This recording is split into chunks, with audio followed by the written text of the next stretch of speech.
शादी के मौके पर अक्सर डीजे और नाच गाने होते रहते हैं, लेकिन एक मुस्लिम समुदाय की शादी में लड़के वालों के द्वारा डीजे बजाना महंगा पड़ गया और वहां के मौलवी ने बड़ा फैसला सुना दिया।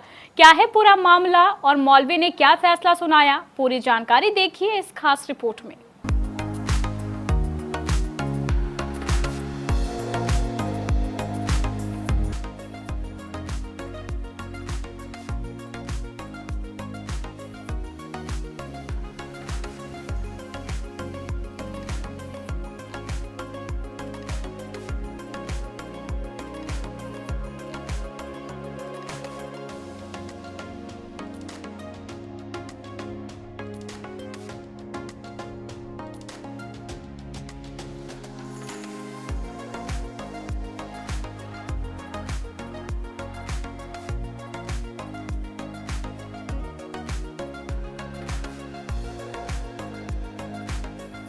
क्या नाम है आपका?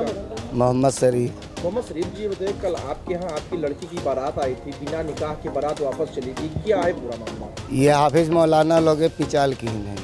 कैसा विचार क्या हम हाफिज मौलाना लगे गए थे कि निकाह पढ़ना है हजरत, कहन बाज आएगा तो हम निकाह नहीं पढ़ेंगे।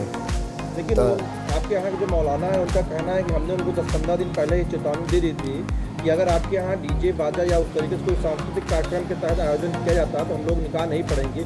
उसके बावजूद भी ये लोग नहीं माने और निकाह पढ़ाने के लिए शादी में डीजे बैंड लेकर आए हैं। उसके बाद इन्होंने कहा कि आप कुछ भी लाइए और किसी से और निकाह कर लीजिए, कोई मौलाना मौलवी बुला लीजिए, वो पढ़ा देगा निकाह, हम नहीं पढ़ाएंगे। तो आप क्या कहना चाहते हैं? तो हम कहना चाहते हैं कि जैसे इन्होंने ऑर्डर दिया कि किसी को और बुला लाइए, तो हम किसी को बुलाकर निकाह करवा दिया। ये भी तो आरोप लग रहा है कि आपके यहाँ जो आपकी लड़की की बिना निकाह पढ़ाई है उसको बारात चली गई, तो उसको हाफिज लोग भेजा ही नहीं। हमसे तौबा करवाई ना, तौबा करवाने के बाद कहते हैं कि 11,000 आप दीजिए, 11,000 हुए दिए। उसके बाद हम निकाह पढ़ गए तो कहा 11,000 पर तौबा हुआ था। इस्लाम कानून यही बताया है कि रुपया लेके तौबा करा जाए। हमें द्वारे आए कि हमारा बेइज्जती की ही नहीं, 4 जने काहे बेइज्जती की नहीं। हमारी लड़की बगैर निकाह के रुखसत हुई है और आदमी जो है कम से कम 300 बाराती आए थे, सब बगैर खाए चले हो गए हमारे दरवाजे से। हमारा खाना धरा है, उसको हाफिज मौलाना हमारा नुकसान देंगे सब। तो आप अपने समुदाय से क्या कहना चाहते हैं? हम समुदाय से ये कहना चाहते हैं कि हमारी लड़की की निकाह इन्होंने नहीं पढ़ा, हम इनको जीवन में कभी बुलाएंगे नहीं।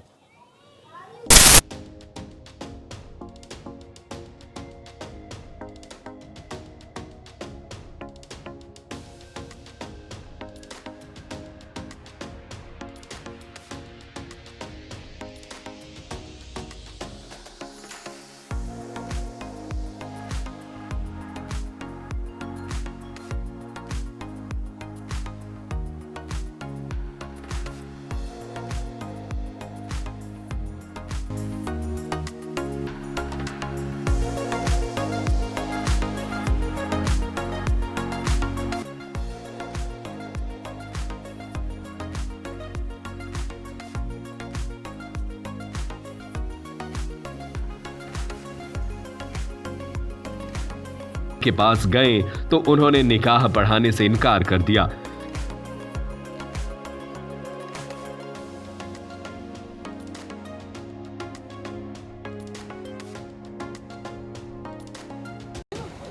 नाम है आपका? मेरा नाम है हाफिज अब्दुल बासित। अभी जी, आपके यहाँ कल एक बारात आई थी, उसमें निकाह नहीं पढ़ाया गया, क्या है पूरा मामला? मामला इसमें यह है कि मैं इस गांव की मस्जिद का इमाम हूँ, मेरा घर भी यहीं है और इससे पहले उलमाए अहले सुन्नत वल जमात की मीटिंग हुई पूरे ऑल इंडिया, बल्कि बिलखुसूस अमेठी क्षेत्र में, अमेठी ज़िले में इस बात का मुत्तफ़क़ा तौर पर फैसला हुआ है कि जहाँ भी डीजे या गलत चीज़ें होंगी वहाँ पर निकाह नहीं पढ़ेंगे हम लोग, लेकिन शरीयत खिलाफ है, यह हराम है। निकाह को शरीयत में आसान करने के लिए हुक्म दिया गया है कि निकाह को आसान किया जाए। लिहाजा कल उसी बात को लेकर के इससे 15 दिन पहले दोनों पार्टी, लड़की और लड़के वाले भी मेरे घर आए थे। मुझसे बात हुई तो मुझसे पूछा तो मैंने कहा कि भाई मैं निकाह नहीं पढ़ूंगा, अगर डीजे बाजा आएगा तो मैं निकाह नहीं पढ़ूंगा। तो उन्होंने कहा कोई रास्ता, कोई जुगाड़ बताइए। मैंने कहा इसमें शरीयत में तबीयत नहीं होती, इसलिए कोई रास्ता नहीं है। बेहतर यह है कि आप डीजे न लाइए और जो भी करना हो अपने वही पैसा खाने पीने में लगा दीजिए, जैसा भी हो जहाँ समझो उचित वहाँ लगा दो। बहरहाल कहीं ठीक नहीं आएगा। उसके बाद में परसों फिर हम लोगों को प्रोग्राम के लिए बुलाया, फिर हमने उनसे रिपीट किया इस बात का कि अगर डीजे आएगा तो मैं मिलाद पढ़ने नहीं आऊँगा, हम किसी काम में शरीक नहीं होंगे। उन्होंने कहा कि नहीं अब डीजे नहीं आएगा और हम बात हो गई है। अब चलिए हम लोग आए, मिलाद शरीफ पढ़ा, सब कुछ हुआ और कल तक यह मालूम दिन में सबको खाना पीना खिला दिया और रात में जब बारात आई तो खूब ढींग ढांग के साथ हमने निकाह नहीं पढ़ा।